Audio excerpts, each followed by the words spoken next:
Ok. Det er scene 3, vet jeg ikke, kanskje det er 4? Nei, det er 3. Det er 3, ja, ok.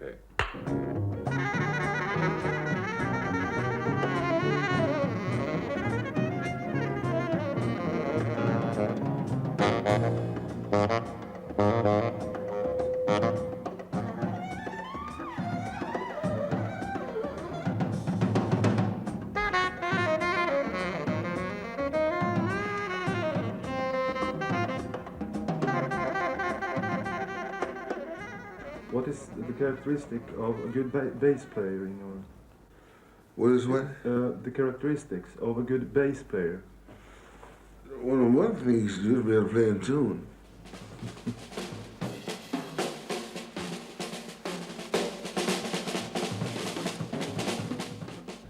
Why do you play drums? Because I love the drums. You do? Yeah. You love That's why I play them.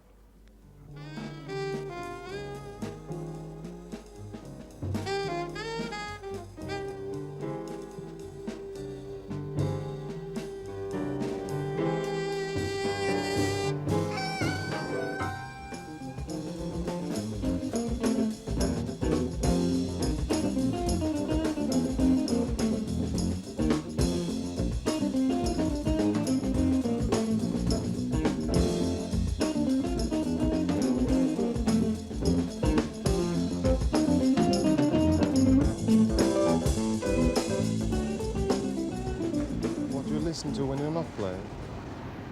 If you ask my wife, she said, I don't listen to anything except music 24 hours a day. But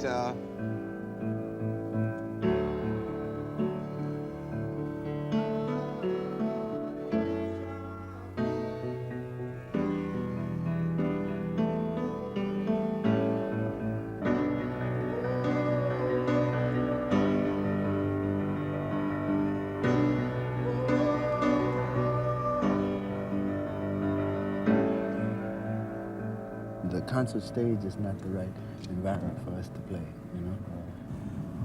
For me, I enjoy playing live, you know. I enjoy playing in the streets, and I enjoy going to people.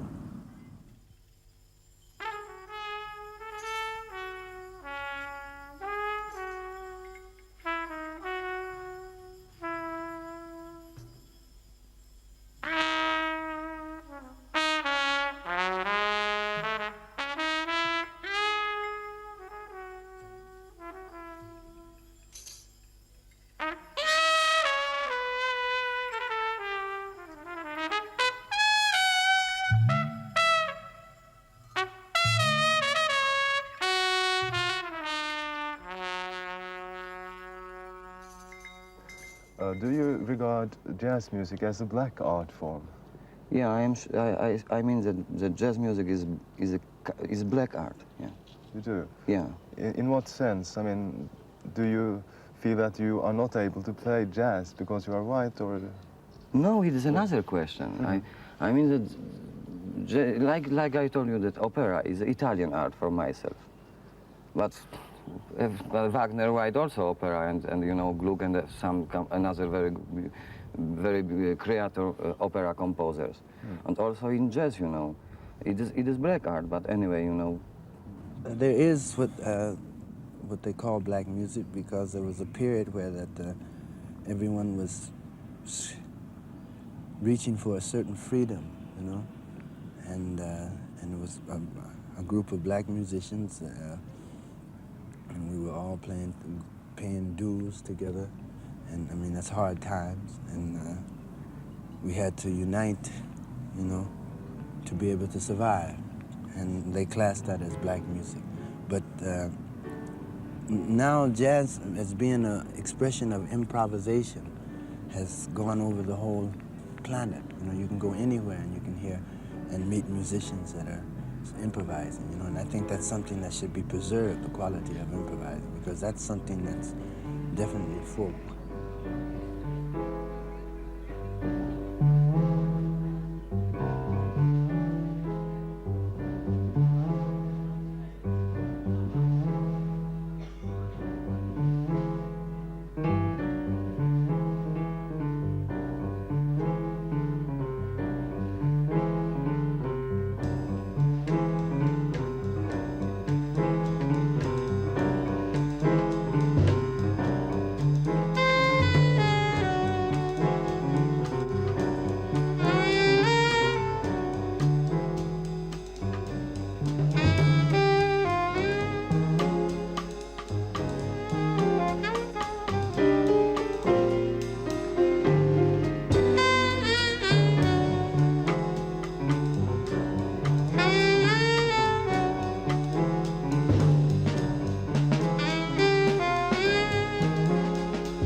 jazz musicians are a little the same people, the same kind of people.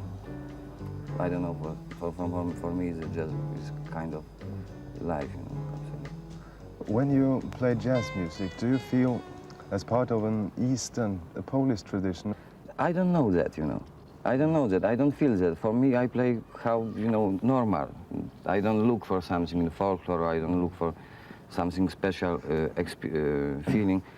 I just play, you know, but it's normal that for sure our music is a little Polish music because we are learn everything and we live in Poland, you know. Don't you think of form in music? I mean, I don't think too much in form in music. Much more important is feeling and kind of feelings, lot of feelings, you know.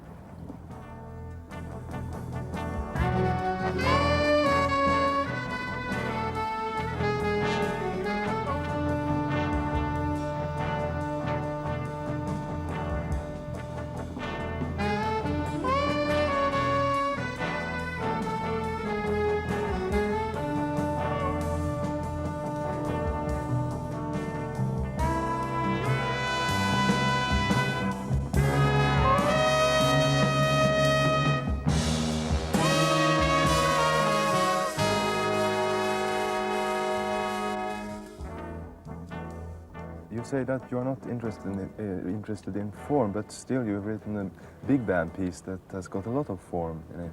Yeah, but you know, for a big band is a special thing because big band is very difficult to play free and open form in big band. But anyway, you know, if I must write something to the big band, I write like open form. It means that it's not beginning and ending is not so important, you know, in this form. It's like building, you know, and that you know, that style. But for big band, especially very difficult, you know, to write really free composition, because for me, free music is. If I want to play really free, you know, I must play everything what I want, you know. Sometimes maybe, I don't know, maybe very old kind of music, if I want in that moment, you know, because this is the best things in jazz, this freedom, you know, for me.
You know, in Europe, it's a very highly intellectual thing going in the music, you know, and especially contemporary music. And I know of that, you know, but I've made a whole circle whether I'm more into the basic, the simpleness of it, you know. In the West, we complicate things. And there's something about simplicity that's so simple that it's difficult, you know, and especially if we complicate it. I always say viva la simplicity because it's something so important.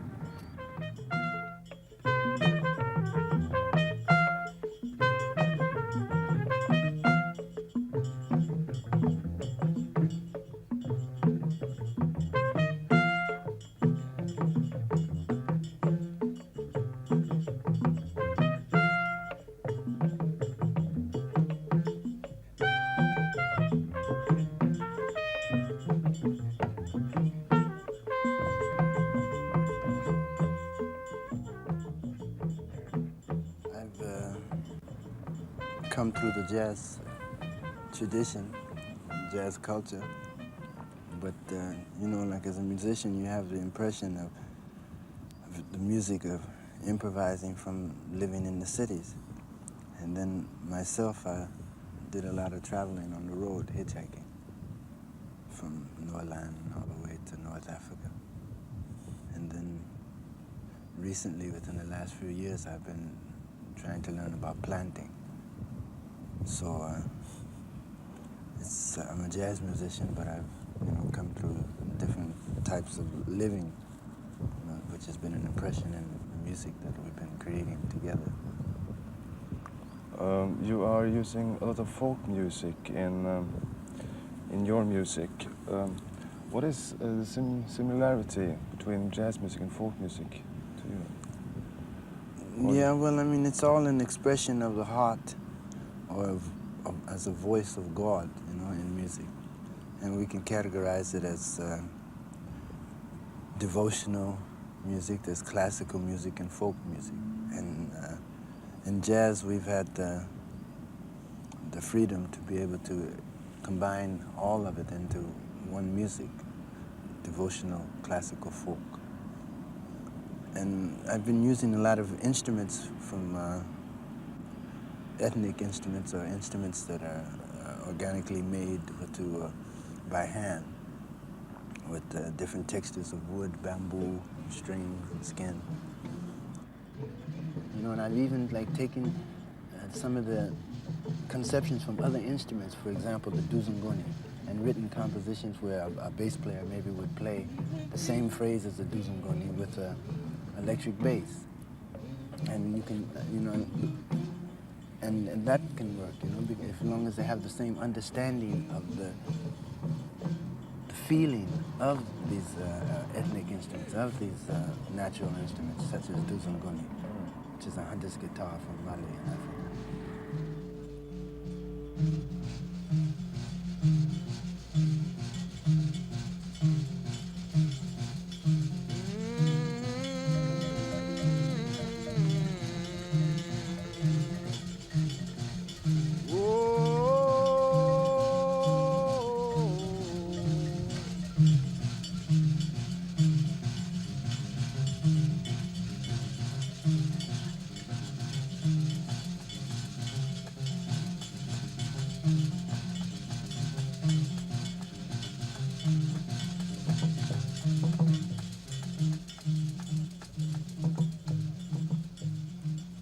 I've heard what they call folk musicians would be classed in the West as being amateurs, you know? But I've heard folk musicians that have played just as classical as any professional classical musician, you know? Because to me, a professional musician is someone that wears a tie, that goes to the studio every day, you know? Or that, you know, that knows the routine. You know, but to me, form, there's a formless form, you know, even though, like, we play very simple songs where that people can be able to sing them and participate. If they're not singing them aloud, they can sing them inside, you know. But within that simple forms that we use, there's still freedom to make that form formless, you know.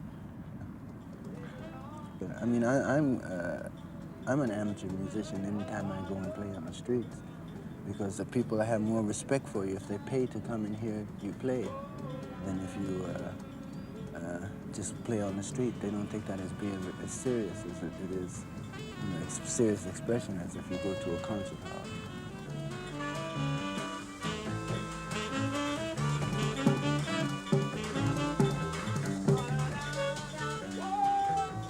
Mr. Higgins, you've been playing with a lot of different groups and a lot of different styles.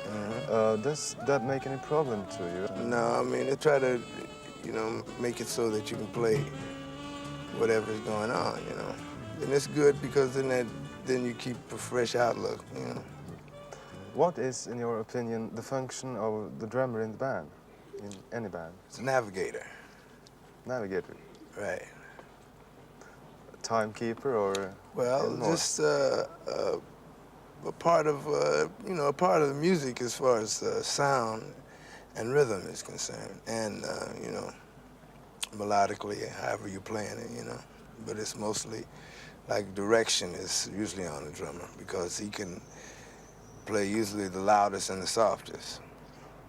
In the context of with a group, with a musical group, I think it's very important that that the drummer have some rapport with the with the rest of the musical instruments. That's all. The first function is to play with the band. The concept of keeping time is, in my opinion, very, very important. Many drummers overlook that fact. I see the drums as a complementary role, especially in jazz music. Do you ever listen to other drummers? Sure, listen, every time I get a chance, you know, and I don't have that much opportunity. But when I have an opportunity to listen to another drummers, I do so. How else are you gonna learn? Shit, I couldn't learn nothing if I didn't listen to the other guys play, you know.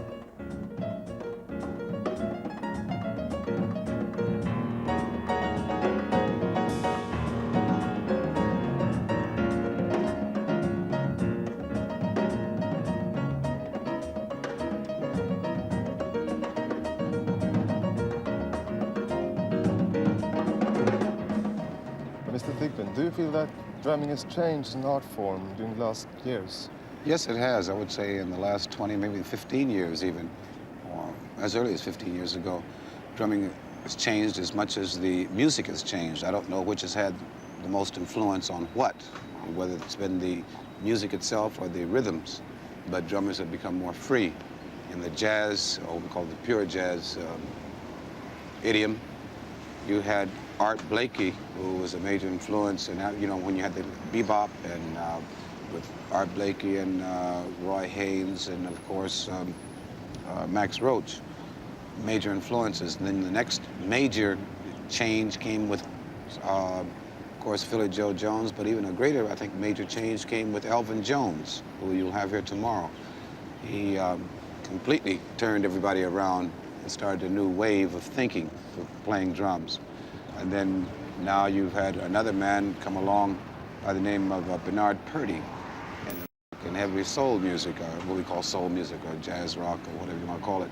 And now with this growth of music and the interchanging of ideas and the, I would say, superb training of young people that they're getting in music schools, and the, I would say that they are more there are more numbers of them who are more schooled in music. That was in everything from classical music to jazz or vice versa, or to folk music, and to having influences on different, from different lands, Indian music, Indian rhythms, you know, with Ravi Shankar and the various tabla players, of course, that work with him. And people have begun to delve into the variations in time signatures and so forth. So there's been many changes. I forgot to mention Brazilian music. quite Oh, yes. influenced by that now, too, because I love that music. It's very beautiful and soulful music.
Trying now to do with this group that I have, it's a mixture, it's international in a sense, with a jazz bass.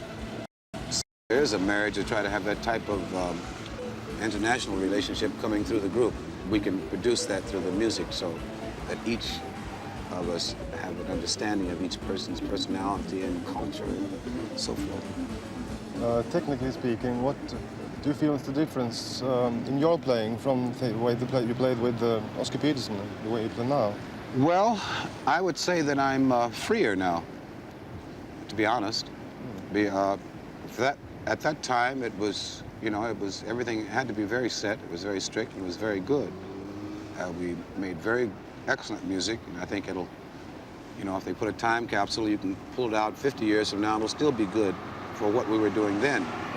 But as time moves on, my own personal feeling was that as time went on, I began to see the freedom that the younger players were having, or even people like Elvin were having, or my contemporaries who were bold enough to venture that way, rather than risk security or anything else, and bold enough to stand up and say, we're going this way. And then I began to say, okay, I must too, because I enjoyed it. So it meant I had to begin to learn over again, how to play.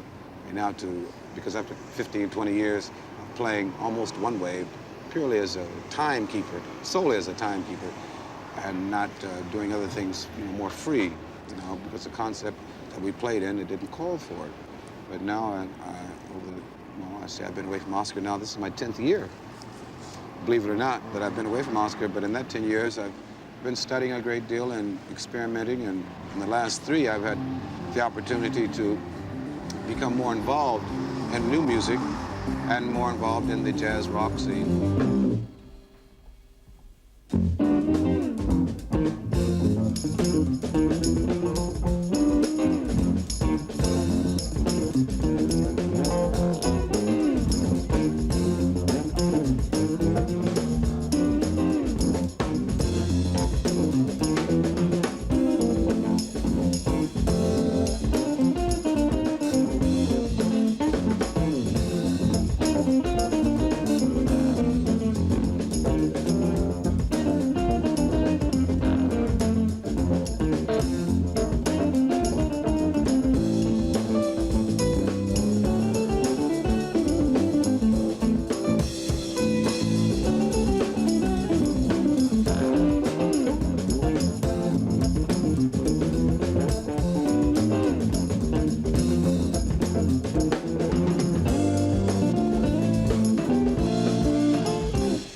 How do you look upon the recent development in jazz music with all the electricity and all the rock rhythms?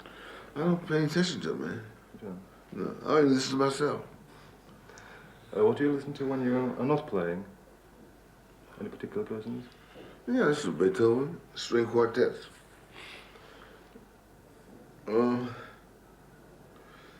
Let's say Ellington sometime when I don't mind playing Monk. I listen to Monk too. Very, very seldom now. I don't know. now I am listening old Coltrane music, you know, these first quartets, you know. Yes. And that time now I like very much heard this music. Mm-hmm. So you're going to listen to Elvin Jones today? Yeah, for sure, man.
How do you pick your horns or your players? Well, guys, I don't pick them. They always come and find me somewhere, you know. So just like Pat LaBarbera is working with me now. David Williams is working with me now. But I didn't ask for them to come. They just they come. They're good musicians, and they wanna. I think it's the feeling that we have. I like to play. See, I like to play all the time. I guess maybe I'm funny, but anyway, I like to play, and I guess this is recognizable. It's recognizable in a way, and so guys come around and they say, "Well, I want to play with you." So I told them, "Come on, come play with me. What the hell? I don't know. You know, that's the best thing to do."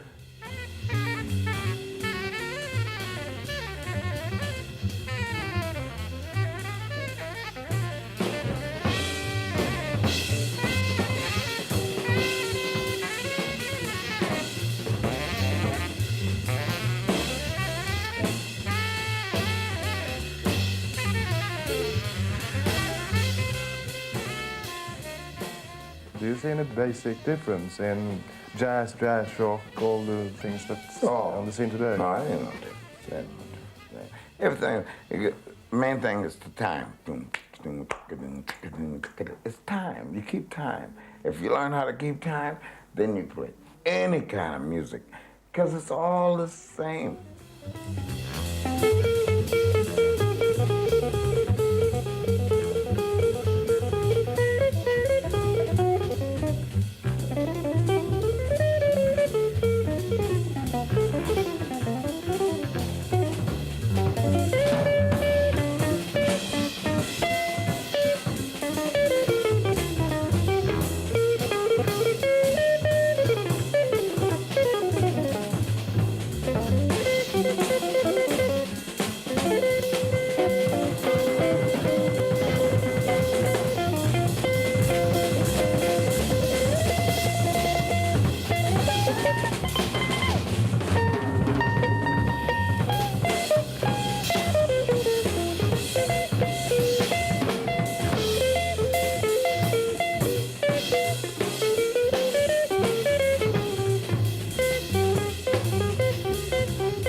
Why don't you use piano? Well, I haven't seen a piano player. They won't come. I don't know why. You know, I know a lot of good piano players like Tommy Flanagan. My brother's a good piano player. Hank. You know, Hank, and well, it's just one of those. It's one of those things. When a good piano player comes out, then he's got a job. He can work as long as he wants to. With me.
What is jazz music?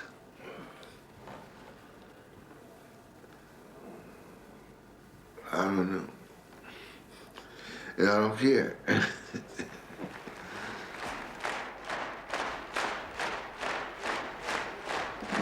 Next piece, it's time to remember Rockefeller and Annika.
Mr. Richmond, when did you first play with Mr. Mingus? My very first encounter was about 1959, I think, just to sit in with him. And it was maybe a year, 6 months later that he called me for a gig to work steady with him.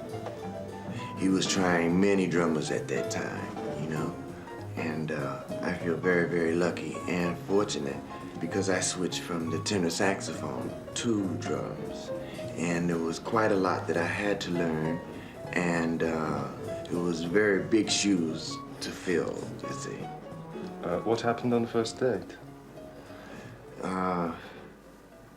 As I said, he was looking for a drummer, and Mingus loves to play fast.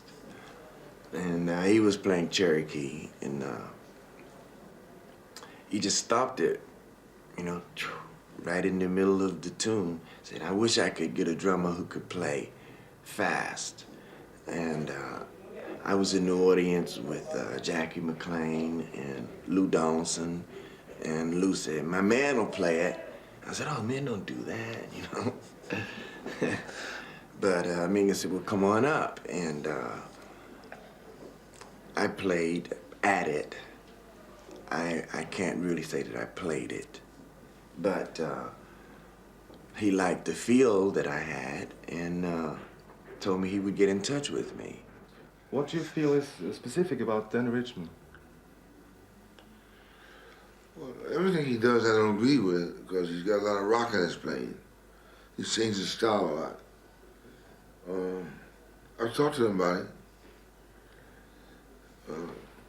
He says he want to play that way. If he keeps doing it, I'll talk to him some more. Then if he keeps doing it, I'll get Joe Jones. A lot of people don't even know that for 5 years I played rock and roll. You did? Why? Because of the money. And it was a new medium, one that I hadn't played before. And a lot of people also don't know that with the advent of rock and roll drumming, it opened up the entire drum kit, whereas before everyone was playing very cool and not actually using the entire drum kit as an instrument, you see. Do you think any other drummer could replace Dan Richmond at this time? No. He has such an ear. He knows my music. He knows my music so well too. He memorized all the music. Do you feel that you have the freedom that you want in Mr. Mingus' band? Oh, for sure. No doubt about it. In fact, never in any band that I've worked with have there ever been anything like you have to play this here, and don't forget that you can't play anything different at this part of the music. I've always had that freedom, especially in Charles's band.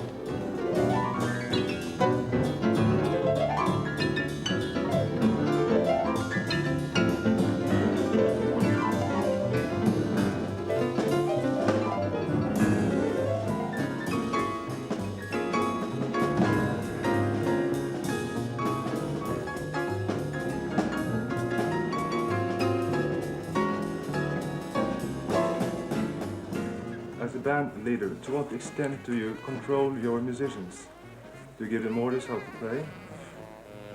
I just write the music, you know. I don't tell them how to play. So I tell them how to phrase and the composition, and they bring it over into their playing sometimes.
If you were to describe jazz music compared to classical music, would you give it the same thing? I probably would someday, you know, but today I can't do it.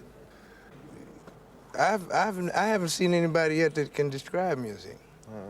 I've seen people talk about it, but I've never seen anybody describe it. You know, because it isn't. I don't think that it's really for, you know, words are funny. You know, it's hard to talk about a feeling. And that's what music is, you know, because you never know what you're going to do. If you know what you're going to do, then you can describe it. But if you don't know what you're going to do, you can't describe it, you know. And that's jazz. You know, most of it's jazz.